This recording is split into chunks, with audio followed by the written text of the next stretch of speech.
कुल हिंद मजलिस तामीर मिल्लत के ज़ेर एहतमाम 18वां सैयद खलीलुल्लाह हुसैनी यादगार लेक्चर बवनवान असर हाजिर की सियासत में हिंदुस्तानी तारीख के असरात इतवार के रोज़ मदीना एजुकेशन सेंटर नामपल्ली में मुनक़िद हुआ। मुल्क के मशहूर तारीखदां प्रोफेसर राम पुनियानी ने कलीदी खिताब के ज़रिए शुरका को हिंदुस्तानी तारीख के तल्ख पहलुओं से रूशिनास करवाया। सदर कुल हिंद मजलिस तामीर मिल्लत मोहम्मद ज़ियाउद्दीन नैयर की सदारत में मुनक़िद हुए इस प्रोग्राम में तारीखदां कैप्टन पांडुरंगा रेड्डी, साबिक़ा प्रोफेसर डॉक्टर इस्लामुद्दीन मुजाहिद व दीगर ने भी खिताबात किए।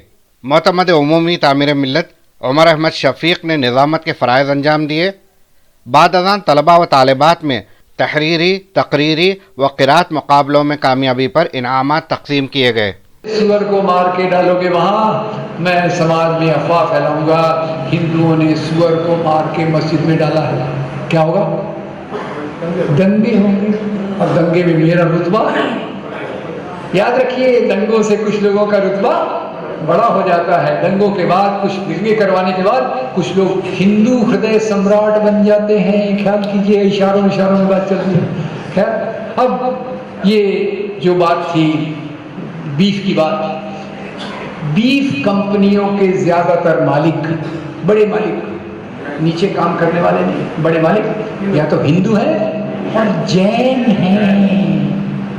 आज ही मैंने अखबार में पढ़ा, ये कंपनियां बीजेपी को बड़ा बड़ा चंदा देती है। एक तरफ बीफ का व्यापार, उसमें इंडिया ऊपर जा रहा है। तो फिर मैं बोला, क्या चक्कर है? एक तरफ तो बोलते हैं गऊ हमारी माता, दूसरी तरफ से सब चक्कर चल रहा है। तो मुझे पता चला ये इसको माता वाता कुछ नहीं है, इसका पॉलिटिकल पोलराइजेशन करने के लिए इसका इस्तेमाल कर रहे हैं। प्राचीन भारत का इतिहास में जाने के बाद मैं एक अभी की किताब पे आया। अभी अपने वो प्राइम मिनिस्टर है ना, जिनको बड़ा अच्छा माना जाता था और वो कविताएं भी लिखते थे, माना जाता था, अच्छे थे भी, कविताएं भी लिखते थे, अटल बिहारी वाजपेयी। तो उनकी बायोग्राफी में पढ़ रहा था, हार नहीं मानूंगा, वेरी गुड टाइटल, पेज 236 पे आया। विजय त्रिवेदी की लिखी हुई किताब है, पेज 236 पे आया। तो अटल जी एक बार अमेरिका गए हुए थे। अमेरिका में एक लेक्चर टूर पे गए हुए थे। एक लेक्चर के बाद खाने का आनंद ले रहे थे, खाने में मगन हो गए। तो पड़ोसी ने कंधे पे थपथपाया, अटल जी आप क्या कर रहे हो? अटल जी आप क्या कर रहे हो? आप जो खा रहे हो ये तो बीफ है। अटल जी हंस दिए, बीफ है तो क्या हो गया? बोले इंडियन गाय का थोड़ी है, तो अमेरिकन गाय का है। तो ये राजनीति। और ये भी बताऊं कि यहाँ के आदिवासियों को ये आदिवासी नहीं कहते, आदिवासी को आदिवासी नहीं कहते, वनवासी कहते हैं। क्यों? ये बताने के लिए कि हम सबसे पहले यहाँ आए थे, मुसलमान बाद में आए, क्रिश्चियन बीच में आए। क्रिश्चियंस का बीच में हो जाता है, कभी कभी प्राइम मिनिस्टर उनको मस्का मारने भी जाते हैं, कभी कभी फिर बीच में उनके जो फुट सोल्जर पैदल सिपाही जाके पेस्टर्स की मारपीट भी, धुलाई भी करते हैं कि आप क्यों कर रहे हो सब। ठीक है, भारत में सबसे पहले आने वाले लोग, अब ये नया पॉपुलेशन जेनेटिक्स का साइंस है, 2019 में आया, टोनी जोसेफ की किताब early India, population genetical evidence, linguistic evidence, archaeological evidence के आधार पे टोनी जोसेफ क्या बताते हैं कि प्राचीन भारत में सबसे पहले जो इंडिया में आए थे वो थे दक्षिण अफ्रीका के लोग, 65,000 ईयर्स अगो। हम सब मिले जुले हैं जेनेटिकली, साइंटिफिकली। फिर एक वेव आई 20,000 साल पहले, उसके बाद वेव आई 6,000 साल पहले। 6,000 साल पहले जो आए थे वो थे आदिवासी और द्रविड़, और फिर आए 3,000 पहले आर्य लोग। ये फाइनल एविडेंस। अब तो ये क्यों आदिवासी को आदिवासी क्यों नहीं कहते? आदिवासी को आदिवासी कहेंगे तो फिर ये कैसे कहेंगे मुसलमानों को कि तुम हम सबसे पहले आए थे, तुम विदेशी हो, तुम बाहर जाओ। इसलिए ये प्राचीन भारत के इतिहास में भी गड्ढा करके बताने की कोशिश करते हैं कि आर्य भारत के मूल निवासी थे। अब ये जब से हिंदू राष्ट्रवाद चालू हुआ तो पहले आपको पता होगा लोकमान्य तिलक ने लिखा कि भाई आर्य आर्कटिक जोन से आए। फिर आए ये गोलवलकर जी, जिन्होंने सबसे डायरेक्ट किताबें लिखी हैं, मुसलमानों को ऐसा करो, जर्मनी के रास्ते पे चलो, मुसलमानों के कोई जाने दे, छोड़ो। तो फिर तिलक लिख के गए कि और आए थे आर्कटिक जोन से, गोलवलकर आए। गोलवलकर ने बोला अगर आर्कटिक जोन से मान लिया जाएगा तो लोग तो कहेंगे तो आप तो विदेशी हो। एक्चुअली देशी विदेशी की कल्पना 1947 के बाद से होना चाहिए। देशी विदेशी की कल्पना उसके पहले लागू नहीं थी। फिर भी इनकी कल्पना में तो देशी विदेशी तब से चालू हो जाता है, प्राचीन काल से। तो अगर हम प्राचीन ये मान लें कि आर्य दक्षिण ये स्टेपिस माउंटेन रशिया वहाँ से आर्य आए थे। अगर हम इस बात को मान लें तो फिर हम आदिवासी तो बोलेंगे हम तुमसे पहले आए थे। तो इसलिए गोलवलकर ने एक बड़ा मजेदार खेल खेला। बोले ये तिलक को उनको कॉन्ट्राडिक्ट भी नहीं करना था, तिलक गुरु उनके, उसको कॉन्ट्राडिक्ट भी नहीं करना था और ये बात मानना भी नहीं था कि आर्य बाहर से आए। तो उन्होंने बोला तिलक सही थे, आर्य लोग आर्कटिक जोन से आए थे। पर बोले आर्कटिक जोन उड़ीसा में था, वो धीरे धीरे हिल के उधर चला गया, लोग यहीं रह गए, तो इसलिए हम तो यहीं के हैं। एक्सेलेंट, ये अपने बताने की उनकी जो चाहत है कि हम शुरुआत से यहीं के हैं, इसका ये एविडेंस यहाँ दिखता है। जवाहरलाल नेहरू की नीतियाँ क्या थी? नीतियाँ थी, उनका एक वाक्य है ट्रस्ट विद डेस्टिनी में, क्या लिखते हैं कि हमारे दुनिया के महापुरुष, देश के महापुरुष यानी महात्मा गांधी कहते हैं समाज के पंक्त लाइन में खड़े हुए आखिरी व्यक्ति के आंसू पोंछना हमारा काम है।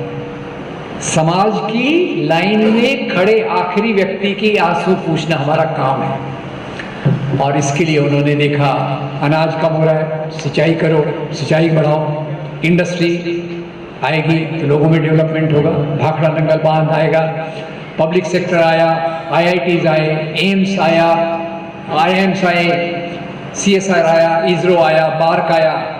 और इसको परिभाषा जवाहरलाल नेहरू कैसे कहते हैं?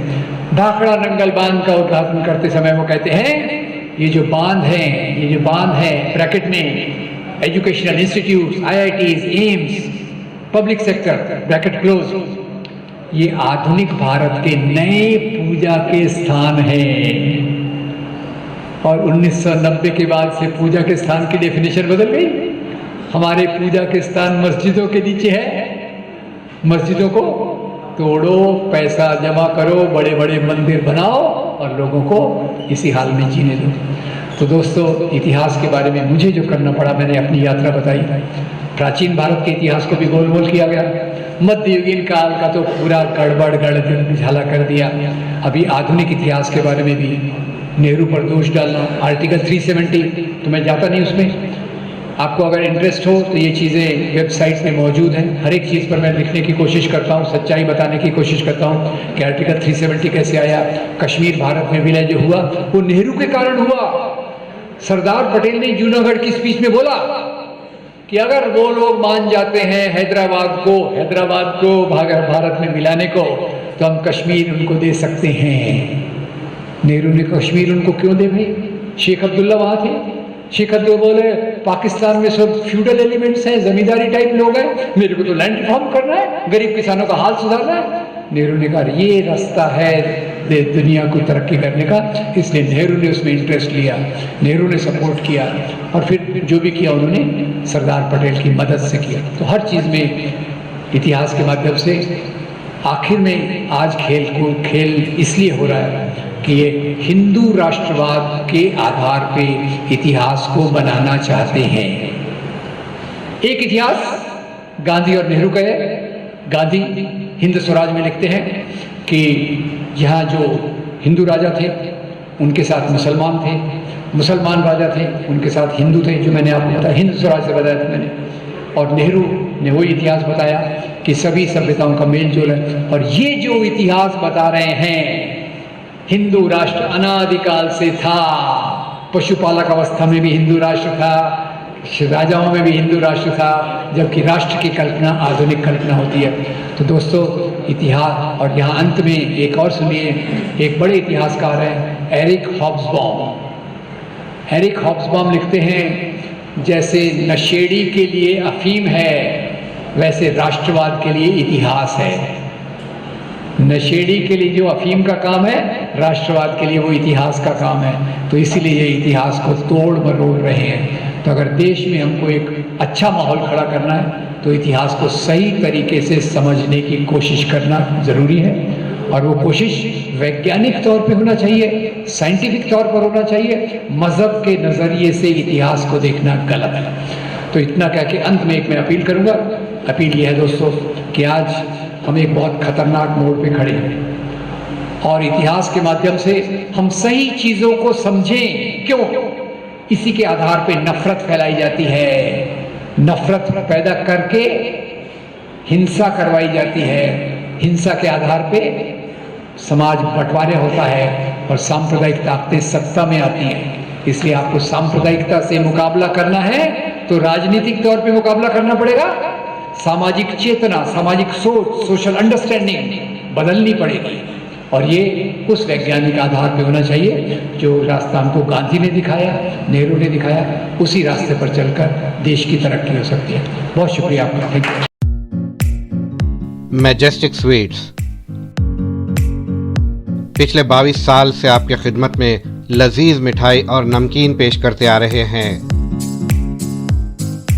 मैजेस्टिक स्वीट्स की मिठाई बिलखुसूस अजमेरी कलाकंद न सिर्फ हैदराबाद बल्कि बैरून मुल्क भी मशहूर और मारूफ है। ताज़ी जायकेदार मिठाई और नमकीन के लिए तशरीफ़ लाइए। Majestic sweets and savouries, Mehdipatnam. Majestic sweets and नमकीन, टोली चौकी, हैदराबाद। नाम रखाई के स्पेशल लड्डू या गिफ्ट पैक ऑर्डर करने के लिए कॉल करें 8125359745 या 9858751553 पर।